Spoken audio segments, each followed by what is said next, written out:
Hey everyone, I'm Scott Stokely, and I am here with Chris Light, and I said you were a LARPer when I met you, and you corrected me. Yeah, I said, LARPing is not exactly the group that I'm a part of. So the group that I'm a part of is the Society for Creative Anachronism. There's a big debate as to whether or not that's a LARP or not.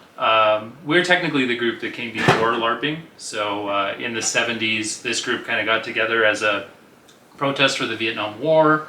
They had a big party. They thought it was really cool. They came back and did it the next year, and it just kind of turned into a thing. It's one of the longest running medieval organizations in the United States. If you go to Europe, there's ones that have been around for hundreds of years, but here it's the SCA. The big difference between what we do and a LARP. Well, let's start. Explain what LARPing is. So LARPing is live action role playing. And so in a live action role play, generally speaking, there's a lot of variation out there, but generally you have some idea of being a character. You're portraying something specific. You know, you're an orc fighter or something like that, very much like D&D. So that's kind of my understanding. I've never actually done traditional LARPing, so I'm not really an expert on what they do. But I've seen them do it. They usually fight with foam swords, and they look like they have a great time. And the difference between what you do is... So the difference with what we do is we tend to have more of a historical bent. So we really care more about trying to recreate parts of history. A lot of people actually consider us a living archaeology group, although it really depends. That's cool. Some people are really hardcore and are very archaeological. Some people are more having just fun, and they happen to wear historical costumes while they do it. We're open to all of those. So our goal is to recreate history up until the 1600s. So pretty much anything before 1600s is fair game. We just kind of avoid what would be considered modern history. Once the firearms really become the normal thing on the battlefield, we stop caring. We don't really go around shooting guns at people. We like swords. Gotcha. By the way, if you're watching right now and you've already yelled out the word nerd, first off, it's not the 80s, right? I mean, shut up. Right. Second off, you're watching it on an iPhone that was built by nerds, so again, shut up. I'm sorry, it's the first time in history that nerds rule the world, because nerds didn't rule the world back in the period you portrayed. The person with the biggest muscles kind of ruled the world, right? I mean, yeah, in a lot of ways. Well, in some ways. Yeah. Or whoever happened to have been born from the person that had the biggest muscles, and Gotcha. maybe they were a nerd. But well, I guess technically the people that own the land and that were born of nobility probably ruled things, but on the playground at the schools that didn't exist, right, the nerds would not have been in charge. Exactly. So you are right now dressed from the period of... So right now this is representative of pretty much 9th, 10th century Viking culture. So I specifically am interested in Ireland. So Ireland was invaded by the Vikings sometime in the 9th century, and they actually established the city of Dublin and many other things in Ireland. So I really love my Irish heritage, and so this is a cool way to kind of explore some Viking stuff. So this is specifically, though, what you would have seen pretty commonly in that era. And in a little bit, we're going to be putting on armor, and you're going to teach me how to fight with swords. You're going to be teaching me more of a medieval period, sword fighting and techniques. Right. So if you talk about 9th century, a lot of times we think of that as the early Middle Ages. But really, sword fighting technique doesn't change for hundreds of years in the European area. So armor changes, and that changes a little bit of technique, but what I'll be teaching you would have been something that was used for nearly 1,000 years by Europeans. Okay, I guess that makes sense. I mean, what works evolves probably much slower back then. Right. I remember talking about, or listening to someone talk about how much fighting has evolved since the UFC came around, just because for the first time everybody kind of came together and tried this stuff, whereas for thousands of years, that's what your culture taught. It's what you did. Right. Now, I have questions for you. Sure. Historical questions. So first off, this is the one I've been dying to ask you. Why armor? And before you answer, because it probably sounds like a dumb question, right? When you have armor on and you get hit with a sword, it doesn't kill you. But when I've watched movies of knights wearing this big, heavy armor, I always think that somebody without armor would just like knock them onto the ground and kill them dead. Like, it seems like not having armor would be far more effective than 60 pounds of armor. What am I missing? Well, so what you're missing is really the fact that when you're wearing armor, you're far more agile than you think you're going to be, especially real armor. So a lot of times the stuff that we see in movies is either representative of really late period armors where they did actually, for jousting, they literally had cranes to put people on a horse. That's not foot armor. That's not the kind of armor that you're actually going to war in. Okay, so that's what I was wondering, because when I've thought of that, I've thought of jousting. I've thought about the Renaissance Fair. I'm sorry if that's... No, Renaissance fairs are great. Okay, so that's where I've seen it, actually, live action. And so when you're jousting and you're not having to be mobile, just not getting hurt. Yeah, literally not dying Not is the dying is goal the most at that point. Okay, so you are wearing lighter, but how much armor would a knight or someone from that period wear if they were fighting, hand to hand? So again, it kind of depends. If we're talking about like the 9th century, you're probably wearing 15 to 20 pounds of armor. It's very light.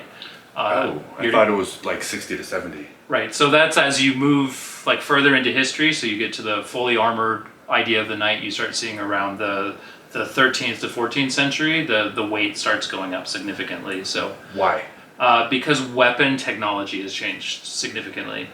So early on, swords and axes were pretty much really common, and chainmail will do a pretty good job of keeping you from dying to a sword and an axe. So they came up with new weapons that would make you dead with chainmail on. These tended to be blunt weapons. You've probably seen the Morning Star and the mace.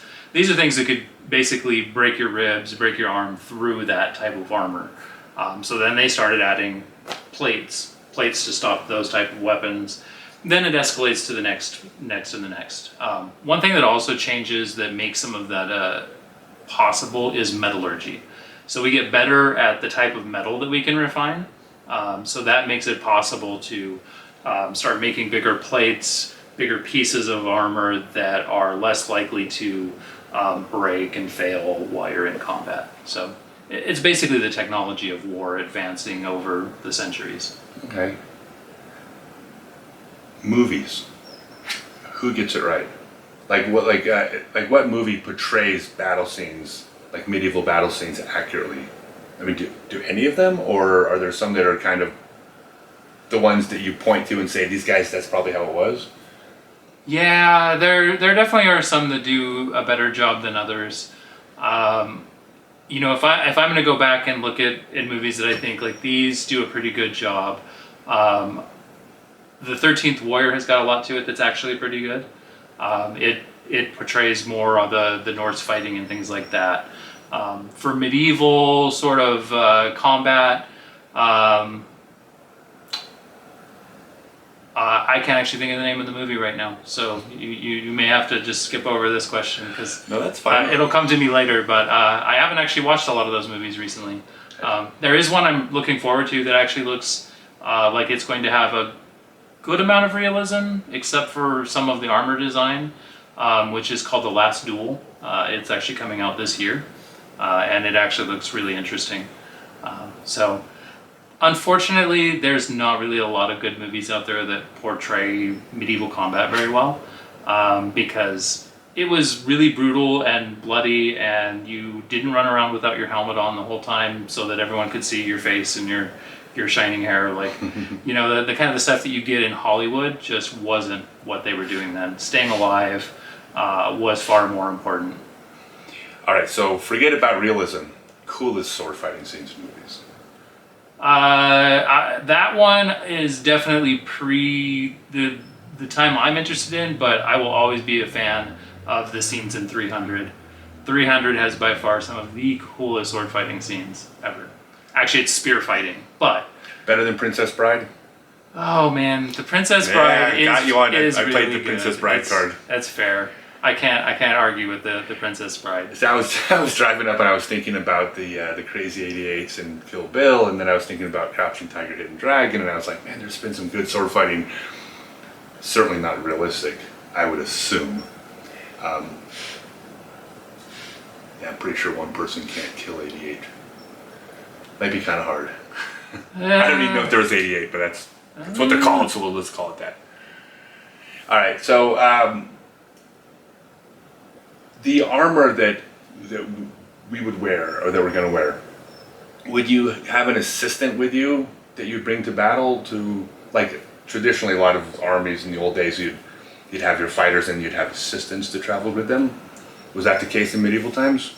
Oh yeah, absolutely. The any sort of a campaign in the Middle Ages involved lots of ancillary people. So people that were there to help out with armor, help repair weapons, help people get dressed. Servants were obviously a big part of that culture. So you brought your servants along with you. There were literally people that would follow, armies around, because it was like a big, like, moving rock festival in that period, right? Like, you'd follow them around, and there was money to be made. There was there was excitement. Like, that was actually a thing. That was actually common all the way up until, like, the Civil War, when rich people got hit by cannonballs, and then they decided they didn't like to do that anymore. But that's actually a real thing. People used to follow rich battles around. Yeah, well, when rich people get hurt, that's when we actually start caring, right? Yeah, I remember hearing that. I remember hearing, like, in some of the older battles, that it was unethical to go after officers, the ones that actually came from, like, families of means. Like, you weren't allowed to kill the officers. Oh yeah, that's it's rude. That was our tactic in the Revolutionary Wars. Yeah, that's what I was referring to. We had guns that could shoot officers off of horses, and that was highly offensive to the British, which is good. I'm glad we offended them. Me too. What about going to the bathroom in armor? Don't do it. You're going to be a stinky mess. I don't know, because we do a modern interpretation. So we have the opportunity to go before we put the armor on. Sure, but I mean in like in battle, I was thinking about these long campaigns.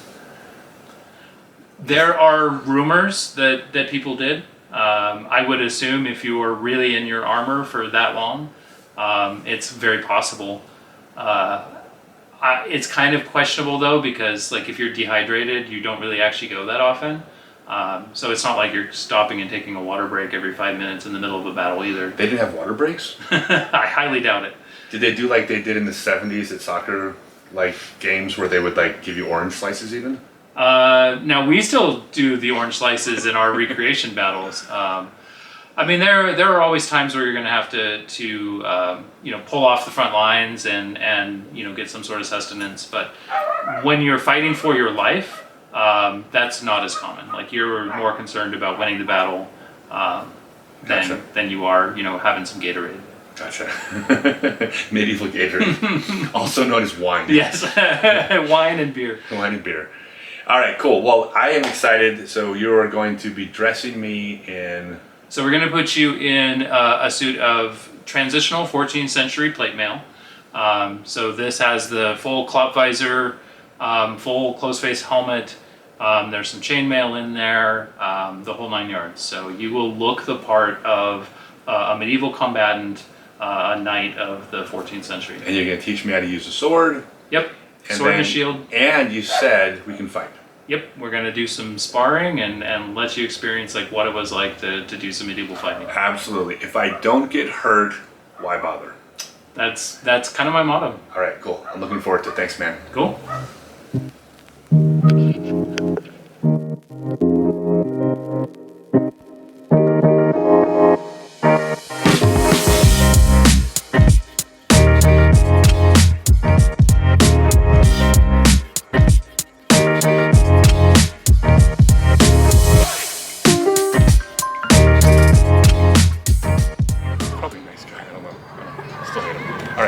So I'm going to teach you how to swing a sword.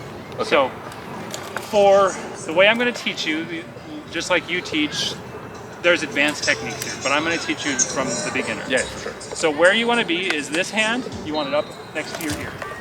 Okay? So to throw a sword blow, you want to turn your wrist, bring your hand across. So a properly thrown sword blow, hang on a second, Okay. is going to go to the other side of your head. So see how my hand is on the other side of your head? So that's where you want this to go, is over there. And now that allows the sword to snap out and hit the target.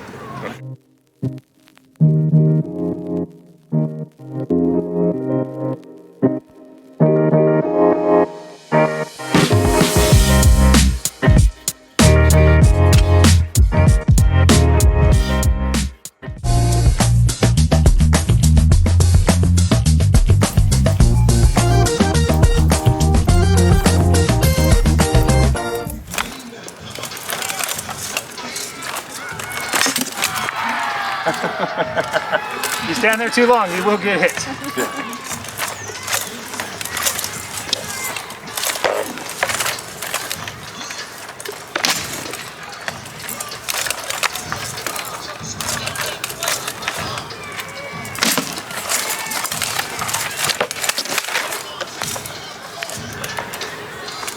This is exhausting.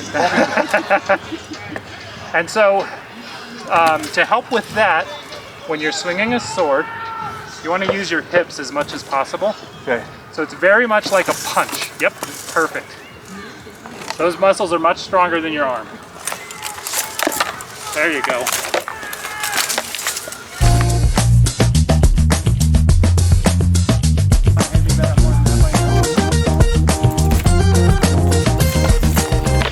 You're using a weapon called a bec de Corbin. So this was designed to kill knights. So about the fighting style. So first and foremost, this is not about trying to kill your friends. So we're our friends here. It's going to hurt. We're going to hit each other fairly smartly, but we're not trying to swing for the fences. We're not trying to break anybody's arms or anything like that. So the way that we see it is we go to a telling blow. A telling blow is something that basically is hard enough that, you know, chainmail probably would have failed, but like the armor you're wearing, obviously it's not the armor worn. It's not like a LARP where it's armor worn. We have what we call an armor standard, which is a steel helmet, leather hauberk, chainmail. It's kind of the way that we try to calibrate our blows. So legal target areas are anywhere from here up. So we do not swing at the knee. We do not swing below the knee. We don't intentionally hit the wrists, but they can accidentally be hit. You don't have to take a blow if you get hit in the wrist. Anywhere on the arms, you stop fighting with that arm. If you get hit in the leg, the tradition is you'll drop to your knees and fight from your knees. If you get hit in the head, body, or inner thigh, that's a kill shot. So that. There you go. That's.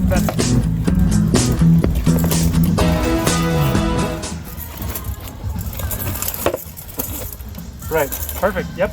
That hit exactly where you wanted it to. Can you do that on the head also? Yep, absolutely. Yeah, that one's actually really good.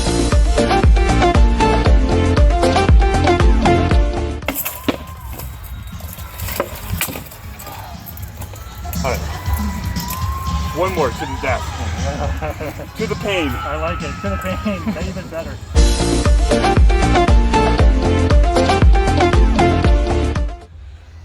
That was really, really fun. Thank you. Had a good time. Yeah. That is way harder than I would have thought. I was wondering why when I got together, you're like, 2 hours is enough time for like suiting up, talking about it, training. I was like, no, let's do it all day. No, that's not out of the question. So I guess the big thing I take from this is that it's fun. And we were talking earlier, the LARPers and your community, again, which is the Society for Creative Anachronism. It's just like disc golf in the early days, where all we wanted was for people to come up to us in the park and say, what are you guys doing with those Frisbees? Yep. And then we'd correct them about the term Frisbee, because we're nerds also. And then we would show them, and then we'd give them discs. And it's the same as your community.